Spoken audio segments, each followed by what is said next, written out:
куштар зи китоб дар ҷаҳон ёре нест, дар ғамкадаи замона ғамхоре нест. ҳар лаҳза аз ӯ ба гӯшаи танҳоӣ сад роҳате ҳасту ҳаргиз озоре нест. дуруд тамошобинони китобхону китобдӯсти телевизиони кӯдакону наврасон баҳористон. чун ҳамеша барномаи аниси кунҷи танҳоӣ пешниҳоди шумост ва қаҳрамони навбатии барномаи мо ҳастанд иқболова мавлуда, иштирокчии озмуни ҷумҳуриявии фурӯғи субҳи донои китоб аст. шуморо ба барнома хушомадед мегӯем. Ташаккур.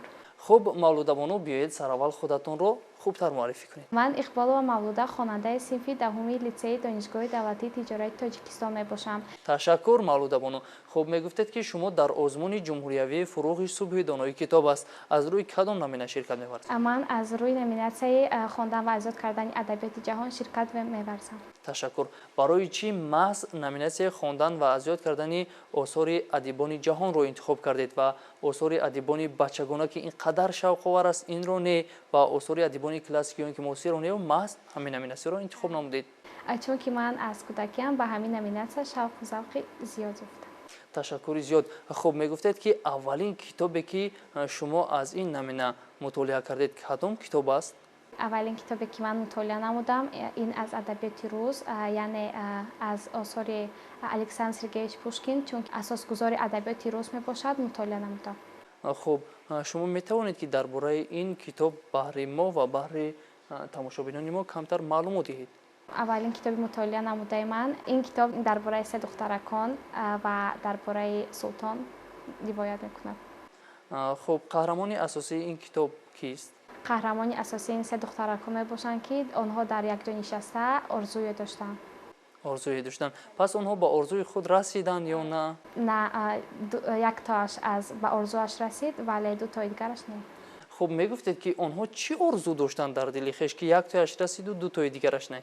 Яктоаш мехост ки зани султон шавад ва дигариш мехост ки қолиндузи моҳир шавад ва сеюмаш мехост ки ошпази қасри султон шавад, вале якумгиаш ба орзуаш расид ва зани султон шуд. яъне якумаш зани султон шуд ва он ду нафаре ки ва он мехостанд ду нафаре дар он ҷо хизматгорӣ мекарданд. хизматгорӣ мекарданд. ташаккур. хуб биёед аз шеърҳои шоирони рус баҳри мо қироат кунед. ин шеър аз эҷодиёти Александр Сергеевич Пушкин мебошад. ин шеърро асосан Александр Сергеевич Пушкин ба мураббияи худ бахшидааст. Подруга дней моих суровых, голубка дряхлая моя, одна в глуши лесов сосновых, давно-давно ты ждешь меня. Ты под окном своей светлицы горюешь, будто на часах, и медлят по минута спицы в твоих наморщенных руках. Глядишь в забытые вороты, на черный отдаленный путь, тоска, предчувствие заботы, теснят твою сейчас на грудь. ташаккур. хуб метавонед як шеъри дигар барои мо қироат кунед? ин шеър аз эҷодиёти Иван Андреевич Крылов мебошад. Сколько раз твердили миру, что лезь гнусна, вредна, но только все не впрок, и в сердце льсе всегда отыщет уголок. Вороне где-то Бог послал кусочек сыру, наели ворона сгромоздясь, позавтракать было совсем уж собралась, да призадумалась, а сыр во рту держала. На ту беду лиса близёхонько бежала. Вдруг сырный дух лису остановил, лисица видит сыр, лисицу сыр принял. Плутовка к дереву на цыпочках подходит, вертит хвостом, с вороны глаз не сводит и говорит, так сладко чуть дыша, голубушка, как хороша, ну что за шейка, что за глазки, рассказывай так право сказки, какие перышки, какой носок, и верно ангельский был должен голосок. Спой, Светик, не светись, что ежели сестрица на ту беду и мастерица. Вдруг сырный дух лису остановил, лисица видит сыр, лисицу сыр принял. ташаккур. хуб шумо ба мо маълум гардид ки аз шоирони рус шеърҳо аз бар намудаед ва аз шоирони англис ё ин ки аз шоирони олмонӣ ё ин ки аз шоироне ки бевосита ҳамзабони мо ҳастанд, инҳо форсҳо ё ин ки афғонҳо, аз ин шоирон ягон чиз ягон шеърҳо ё ин ки китобҳои онҳоро мутолиа кардаед ва ҳифз кардаед? Бале. аз ки? Бале, ман аз эҷодиёти адиби англис Вилям Шекспир Ромео and Julietро мутолиа намудам. пас биёед дар бораи ин роман каме барои мо маълумот диҳед. Ман инро ба забони англисӣ мутолиа намудам. This story begins between two families, Montague and Capulet. They were enemies, and in the end of the story, Romeo and Juliet died in one day because they eat a poison and they love each other very much. and I think that love defeat all things. ташаккур.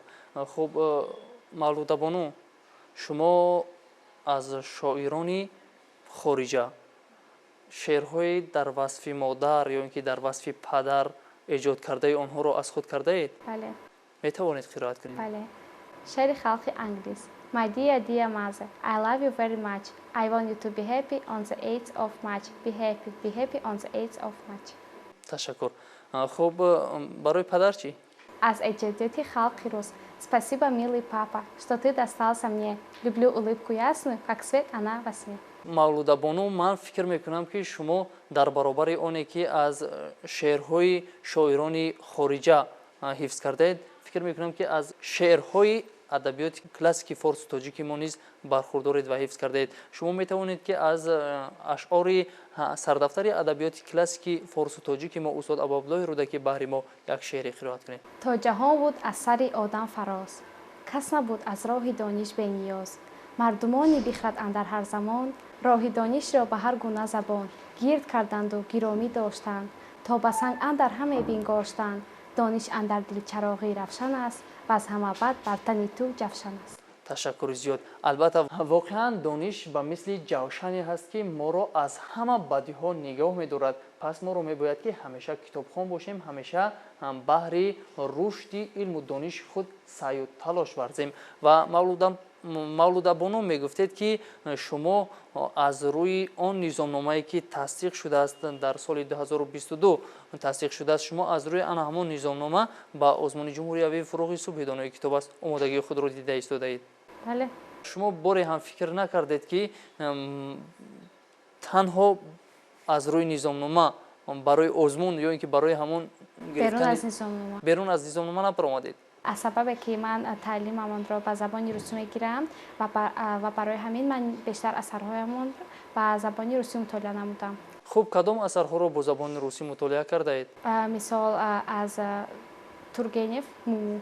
дар бораи ана ҳамин асар маълумот диҳед? ин мумуи номи сагчае мебошад ки онро Герасим пайдо намудааст. Герасим қаҳрамони асосии ин асар мебошад ва маҳз Герасим ин сагчаро муму номидааст, чунки он дар як кунҷаке пайдо намудааст ва ба он меҳру муҳаббати зиёд пайдо намудааст. биёед мавлудабону, як шеъри дигар барои мо қироат кунед.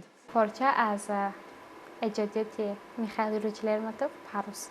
Белеет парус одинокий в тумане моря голубом, что кинул он в стране далекой, что кинул он в краю родном.